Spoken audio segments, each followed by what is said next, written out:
Judge, if I may, very briefly. Go on. Thank you, Judge. And certainly, Judge, I got much respect for this honorable court, been before this court a number of times. Judge, but the court rule is clear, Judge, that a examination must be conducted by a neutral and detached magistrate, Judge. In this particular case, and just for a little bit of context, for Your Honor, this is a case where there's already a co-defendant, where an examination has been held, where the testimony has been taken, where the victim or complainant absolutely identifies a mixed race, ethnicity, light-skinned male, certainly not my client who's dark brown skin with barrel rolls. Judge, notwithstanding saying, Your Honor, the sole basis that the people intend to introduce quote-unquote identity is through the search warrants and the subsequent evidence that was purportedly obtained thereafter, Judge. I say that all to say that, Judge. I don't know what case you're talking about. Who's the co-defendant? You didn't preside over that. I could make the argument a lot more. I did not preside over it? No. So the argument that counsel is attempting to. Well, then I'll let him finish, because I don't know. It did not even begin to ring a bell with me. It shouldn't. But if I can just streamline it, Judge. In brief, Your Honor was presented ex parte with 2 search warrants in this particular case. Ultimately, these 2 search warrants, there was information heard, there was a search warrant, there was probable cause found, there was search warrant signed. Judge, we now come before you for a separate analysis of whether there's probable cause in this case, but Your Honor, pursuant to People Be Real, which is 391-124, Judge, it certainly cannot be neutral and detached when Your Honor respectfully has already found probable cause in this case, and specifically the case law says. Whoa. How the hell do you jump to that conclusion? Because the probable cause that's determined from a search warrant is based upon that evidence that is presented to me in the form of an affidavit on that search warrant. That's going to have no bearing whatsoever on what testimony I hear, because I think it's a. Go ahead. Thank you, Judge. And Judge, just certainly to preserve the record, certainly I don't want to come back on a quash or an appeal or even a remand, Judge, but the case law is clear. It says if a defendant requests a magistrate other than the magistrate who has already heard ex parte witnesses, such as the request should not be or should be regarded as reasonable and reasonable efforts exerted towards compliance, Judge. What ex parte witnesses did I hear from? Judge, Your Honor signed both of the search warrants in this particular matter. Certainly testified. But that says I've heard from witnesses. I've not heard from any witnesses. Judge, so if it's your position. Does that case clearly apply to search warrants? No. Judge, it's not limited to search warrants. But that isn't what I asked you, Mr. Martel. Yes, Judge. Is that applicable? I could certainly see a circumstance where I would have heard, like what you started out with, which doesn't seem to be true, that I heard something and then there would be a request that I not hear it because I've heard the witnesses or testimony. And so in that circumstance, there would be a much different analysis. But now you're trying to cite a case, apply it to something that I don't think that applies to. Judge, just by the very words that you said. And certainly you show me that it says that a judge that has, or a magistrate that has signed a search warrant should not then hear the preliminary examination where they've made a finding. Judge, specifically this relates to an arrest warrant, not a search warrant. However, if it's the position of the court that Your Honor has heard no testimony, sworn testimony or otherwise, then I guess our request would be moot. But I have read, so that we're clear, because you're playing fast and loose with words. So that it's clear, I would have read the search warrant. I don't recall receiving any testimony at all regarding that search warrant, because I typically don't. I make a determination if there's probable cause contained within the 4 corners of that document, swear the individual in, sign off on the search warrant. It's really as simple as that. So if you show me a case, Mr. Martel, that says under those circumstances the court shouldn't hear it, then show me the case. Otherwise, you're wasting my time.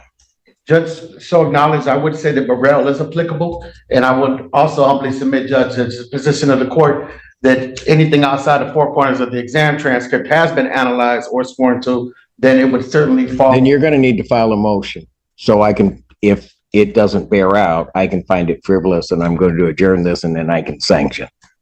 You need to file a written motion. How long is that gonna take you? Judge, How long is that going to take you? Judge, certainly. How long is that going to take you? If you cannot answer that question, then I will take a recess. I will give you time to think about that. And then I will come back, and I need your time frame for how soon you can file the motion.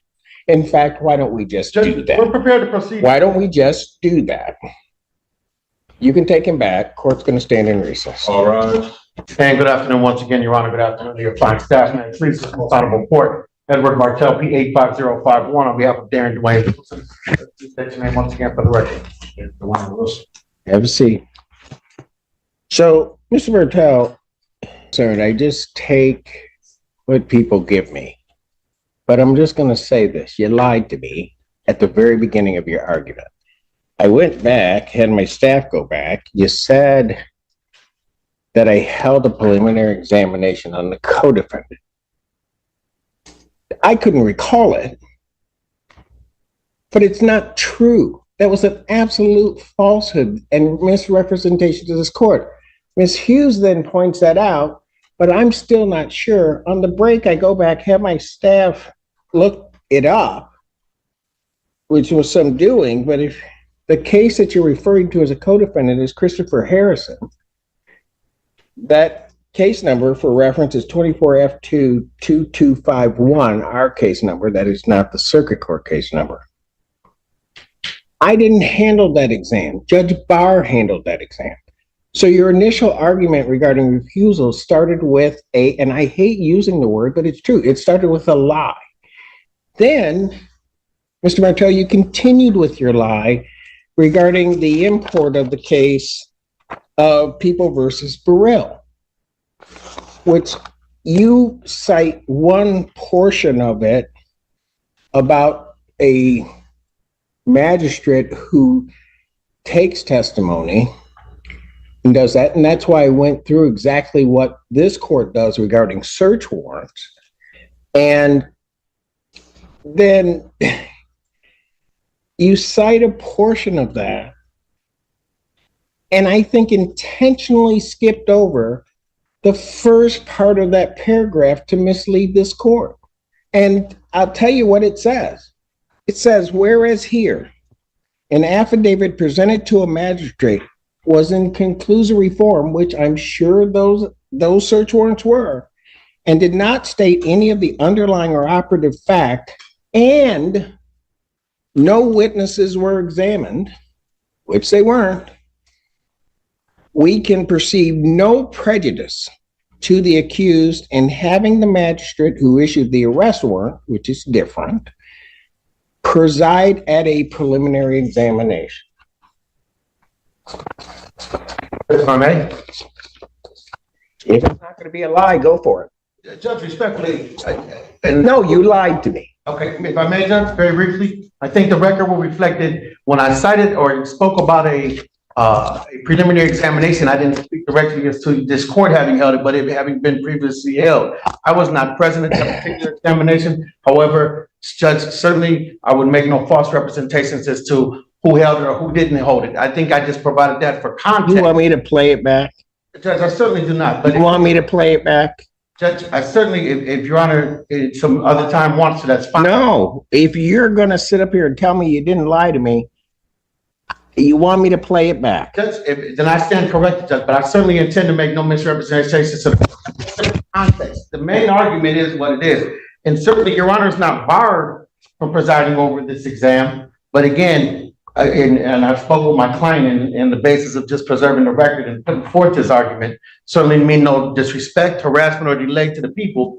Judge, we're prepared to proceed. If Your Honor intends to deny, that's fine. Again, we're prepared. I don't know what your motion is, because everything that is presented to me is not it. Ms. Hughes, do people have anything to say regarding this?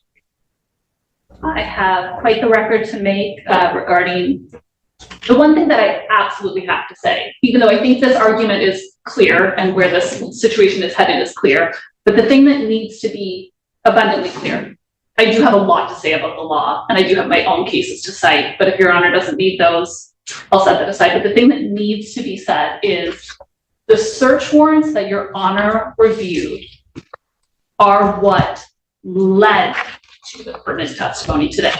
They did not include the pertinent testimony that would be heard today. Your Honor signed off on search warrants that include facts that frankly are not being contested. The defense is not contesting that these crimes occur. They are contesting the defendant's identity. The search warrants led to evidence of the defendant's identity, facts that Your Honor has never heard before, which is where we're about to go. But frankly, the law that I'm choosing not, and maybe I just need to, the law is actually clear that a judge who has reviewed and approved a search warrant, even on facts that they will later hear, that is okay, that procedure is okay. And specifically, I turn to People v. Cameron, which is an unpublished case of the Court of Appeals from 2013, and Cameron is Cameron. And in that case, not only did the judge review and approve the search warrant, but that judge went on to be the trial judge, a bench trial judge. And the Court of Appeals said in that case, so the issue that went up to the Court of Appeals was the defendant was claiming that his trial attorney was ineffective by not trying to recuse that judge. And the Court of Appeals said, failing to advance a meritless argument or raise a futile objection does not constitute ineffective assistance of counsel. That is what the Court of Appeals said about trying to recuse a judge who has previously reviewed a search warrant. The other case that is specifically on point is a much older case. It's from 1971. It's People v. Pitchford, 3-3 Mish at 299, 1971. In that case, the defendant actually, at the preliminary exam, wanted to attack the search warrant that the judge approved. And that judge that had approved the search warrant at issue went on to be the preliminary examination judge. Mind you, on appeal, it wasn't that exact issue. It was more of a statutory interpretation issue that went up on appeal. But the Court of Appeals in that case said the statutory interpretation would have led to the same procedure, that the search warrant judge would have become the preliminary exam judge, and then they affirmed and the case went back down for exam. But in that case, we don't even have a case where the defense is trying to say that Your Honor inappropriately approved the search warrant. And we don't have a case where the defendant is even trying to contest any of the facts that were in the search warrant. Sorry, from having nothing to say, I always have a lot. No, that's fine. Anything else, Mr. Just Martel? very briefly, and I certainly respect this. Because I'm going to tell you that, quite frankly, Mr. Martel, one may have to convince me why you have not, only in terms of your misleading of this court, attempted to try to have this judge recused for the purpose of forum shopping. Absolutely. Because, I think so. Because originally I had to step into this case, and I can tell you, you probably weren't necessarily real excited about it. But that's the way that the system works here. And so I think you're continuing on with that. And because there's no other reason, I think, to try to bring this frivolous argument. Judge, respectfully, I certainly enjoy practicing before Your Honor, and I certainly had no intent to mislead this court, or in fact, before the exam or the transcript thereafter. As far as I don't believe any misrepresentations were made to this honorable court, Judge. I stand firm on my word. At the end of the day, I think there's a basis for our argument to put forth. If it's the position of the court that it's not, certainly, Your Honor, we will move forward with your denial, and we're prepared for. I have not ruled. You will hear my ruling loud and clear. Yes, but do not presume that I'm going to deny it. Before I stepped off the bench, I asked, and I think properly so, your motion should be in writing. How long will that take you to do? If you won't answer me, then I will set the time frame. 2 weeks, please, and thank you, Judge. Defendant's motion to recuse would need to be filed by December 10th.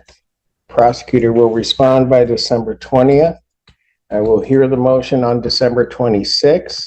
This exam is moved to December 26th, 2024 at 12 noon. Thank you, Judge. Just for scheduling, Yes, go ahead. No, that's fine. I am not available on December 26th. I am That's- the person that will be filing the response. I would love to be the person to litigate it as well. Understood. Then preliminary examination, since this is not of the people's doing, and the defendant, by raising it as well as before, has waived any time requirements, the preliminary examination as well as hearing on the motion will be January 2nd Thank you, Your Honor. at 12 noon. 12 noon. Thank you. Thank you. Mine continue. I'm Stein, the living man. I'm here by special appearance to address this matter. I'm sorry? So I'm Thomas Styron, the living man, not Thomas Gilbert Styron, the entity you know me as, or as I'm on the papers. I'm here to address the matter. All right, thank you. Wish to be represented by an attorney, sir? No, I'm here, sir, Juris Appropriate Persona. All right. I do have to advise, so you're gonna represent, you need to stand in the middle of the podium where he's telling you to stand. Now. Mr. Allen. If you don't want to cooperate and I'm handle behind the things, podium. he wanted you in the middle of the podium where you're supposed to be. If you don't want to be there, then say no. I'm telling you now to do it. If you want me to stand close to the mic, no problem. Sir, you want to play a game with me? No, Not today. Mr. Allen, take him. We'll bring him back out when he wants to cooperate. Get somebody from security to check back there. I'll take the cuts off. I don't know that we're gonna be doing all that, but, let me ask you something. On the Styron matter, I sent my bailiff back to get him to bring him back out. The court is of the understanding that defendant, number one, is being, I will say, uncooperative, has purposely done some things to make it difficult to bring him out. What I'm going to do at this point in time, we're not going to wait and not going to play his game. We will hear him next week. Because of his behavior today, before the court. At this point, I will revoke his bond and, I will adjourn the probable cause conference. He certainly poses a risk to even bring him out. So I will adjourn this out to May 2nd, 2024